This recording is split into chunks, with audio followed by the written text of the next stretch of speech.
बिस्मिल्लाहिर्रहमानिर्रहीम अस्सलाम वालेकुम। आज की हमारी वीडियो 3 मिनट्स कंसेप्ट के ऊपर है। आज की वीडियो में हम लोगों ने कंसेप्ट नंबर 12 करना है और वो है when a gun is fired it recoils why. मतलब जब गन जो है वो फायर होती है और वो पीछे की तरफ मूव होती है तो ऐसा क्यों होता है। तो देखें इसके आंसर में आप लोग क्या लिखेंगे।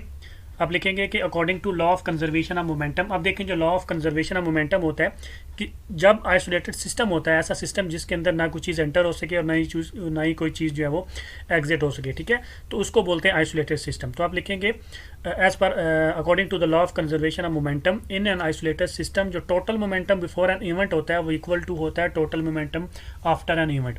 ठीक है, तो जो टोटल मोमेंटम होता है वो कंजर्व रहता है, वो सेम रहता है। ठीक है, बिफोर एन इवेंट वो इक्वल होता है आफ्टर एन इवेंट के। सबसे पहले आपने ये दो लाइन जो है वो लिखनी ताकि उसको मालूम पड़े कि आपको law of conservation of momentum जो है वो पता होता है। इसके बाद लिखेंगे in case of gun fire. देखिए गन फायर का जो केस होता है इसमें जो टोटल इनिशियल मोमेंटम होता है गन का और बुलेट का वो होता है जीरो।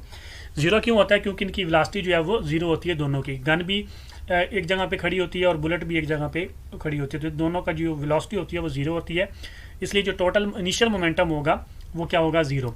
लेकिन जब गन को हम ट्रिगर प्रेस करते हैं तो बुलेट जो है वो फायर होती है और वो फॉरवर्ड डायरेक्शन में मूव होती है, और फॉरवर्ड डायरेक्शन में बहुत स्पीड से मूव होती है क्योंकि उसका मास जो होता है वो कम होता है।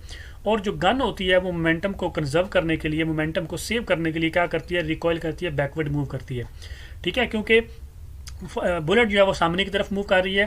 ठीक है, तो उसके रिजल्टेंट में जो है वो गन क्या करेगी? बैकवर्ड मूव करके टोटल जो है रिजल्टेंट जो है वो क्या करेगी? जीरो।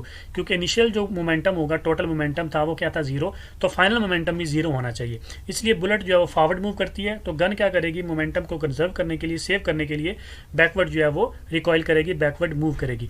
बैकवर्ड मूवमेंट उसकी कम होती है क्योंकि गन का जो मैस होता है वो कंपेयर टू बुलेट के मैस जो होता है वो ज़्यादा होता है, इसलिए जो बैकवर्ड मूवमेंट होती है, जो गन की रिकॉइल होती है वो कम होती है कंपेयर टू बुलेट का जो फॉरवर्ड मूव करती है। तो ये 3 पैराग्राफ आपने जो है वो इसके आंसर के अंदर जो है वो लिखने हैं। क्या आप लोगों को मेरी आज की वीडियो अच्छी लगी होगी? और आप लोगों को मेरी आज की वीडियो अच्छी लगी है तो काइंडली मेरे चैनल को सब्सक्राइब कर दें, लाइक कर दें, अपना बहुत सारा ख्याल रखें, तो हम याद रखें। अल्लाह हाफिज़।